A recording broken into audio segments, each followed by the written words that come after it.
Voltamos com o Jogo do Poder, hoje com participação de André Lazzaroni e também do deputado Robson Leite. Nos últimos dias, nós fomos sacudidos por uma onda de denúncias no rastro da apuração dos investimentos feitos para recuperar a região serrana. Vários prefeitos envolvidos em denúncia de corrupção. Essa avalanche de denúncias, que se seguiu a avalanche real, que trouxe os danos concretos à região, culminou com o afastamento do prefeito de Teresópolis. Deputado André Lazzaroni, que disse há pouco sobre a lei de licitações, se de um lado a lei de licitações, de certa maneira, entrava algumas obras, de outro, ela também, se você não cumprir o que determina a lei com bastante rigor, estritamente, a gente não pode acabar resvalando para situações como essa, em que há, me parece, flagrante desrespeito à lei na aplicação dos recursos na região serrana? Você tem que ter sempre a fiscalização, né? Isso é fruto de uma fiscalização, isso não é fruto de denúncias jornalísticas. Isso tem sido fruto de uma investigação e que tem que ser aprofundada. Ainda não se chegou a nenhuma conclusão. O que a gente vê é que existem indícios fortes. O homem público, quando vem à tona indícios, você sempre há a primeira coisa que a opinião pública faz é condená-lo. Então tem que se averiguar. Eu acho que a atitude da Câmara de Vereadores, por exemplo, de Teresópolis, é uma atitude para agradar a opinião pública, é uma atitude, na minha visão, enquanto advogado, não, eu sei, tem Friburgo também, mas nós estamos aqui, enquanto Teresópolis, demorou a se tomar uma atitude, a Câmara de Vereadores, a se investigar com seriedade, e agora toma uma atitude no afã de dizer à imprensa, a imprensa mais, porque a opinião pública, mas muito mais a imprensa, a grande imprensa, né, de dizer o seguinte: nós estamos tomando uma atitude, mesmo que essa atitude seja ilegal. Por que então não se aprofundou a CPI anteriormente? Devia ter aprofundado. Essa atitude casuística no Brasil, ela é complicada, mas pelo menos tomou uma atitude tardia, né? Não apurou-se até o fim, como deveria ser, afastou-se temporariamente, que não existe isso na lei. Aqui, como advogado, eu estou falando, a lei não diz, ou faz uma comissão processante e caça-se o prefeito. Essa atitude é paliativa e o prefeito, se voltar na justiça, não me espanto. Então, deviam ter o quê? Vai até o final, aprofunda a investigação e, caso fique comprovado, caça-se o prefeito. Não é uma atitude casuística que vai dando uma resposta qualquer que acaba se transformando num problema. E depois vão dizer o seguinte: justiça solta. Às vezes o Ministério Público faz um inquérito de forma equivocada, a delegacia não trabalha da forma como... Aí a justiça libera, porque foi contra a lei. Essa semana, inclusive, um caso flagrante desse, mas o Ministério Público... O criminoso foi preso com uma quantidade enorme de êxtase na Barra da Tijuca e apareceu nos jornais sorrindo, e 4 dias depois ele foi solto. Um dia depois, companheiro, ele foi solto. Sabe por quê? Porque houve uma condução equivocada. Houve-se na questão de prisão temporária, aquilo dali, o direito criminal, ele está sempre privilegiando o indúbio pro réu. Ele vai sempre privilegiar a pessoa e tem que ser assim, não é diferente, não pode ser diferente. Deputado Robson Leite, como é que o senhor está vendo essa questão, essas denúncias em relação à Serra, e o senhor concorda com essa postura do vereador, falamos em vereadores, do deputado André Lazzaroni, em relação à questão de Teresópolis? A questão de Teresópolis é grave, muito grave. Friburgo também tem problemas e eu acho fundamental o papel do Poder Legislativo aí. Investigar, de punir, agora é evidente. Por que não votar logo o impeachment, então? Por que não ir a fundo na CPI? O que a sociedade quer é isso. Eu acho que o espírito republicano precisa estar intrínseco nas relações e precisa estar evidente também. Eu sou autor, inclusive, na LERJ, de 2 PECs, propostas de emenda à Constituição, que traz os mesmos critérios do ficha limpa para indicados de administração direta e indireta. Isso é inclusive, bom. Me parece para o Tribunal de Contas. E para o Tribunal, é a segunda PEC, o Tribunal de Contas também, os indicados do Tribunal de Contas do Estado. Isso é um avanço, um debate tem que ser feito.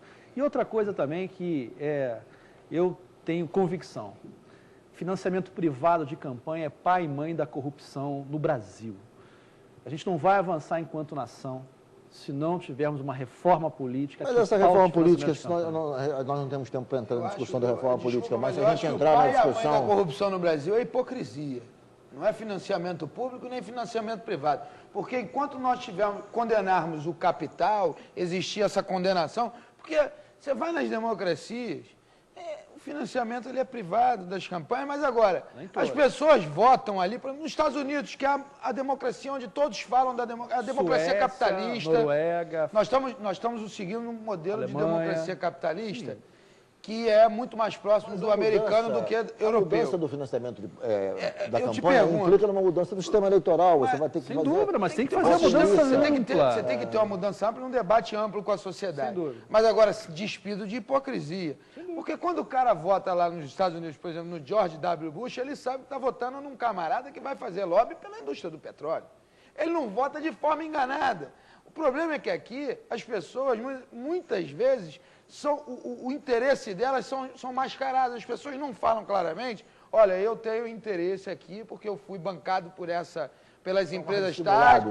São dissimulados e transformam isso, não, doa para o meu partido me doa, fica tudo resolvido ali. O financiamento público pode resolver? Eu acho que resolve também, desde que venha com outras medidas. A lista tem que ser fechada, pode ser ou não, mas a democracia interna partidária tem que existir. Nós fazemos parte de dois partidos que têm democracia interna. Aqui, você sabe que tanto o PT e o PMDB têm democracia interna, tem debate interno, você precisa ter militância.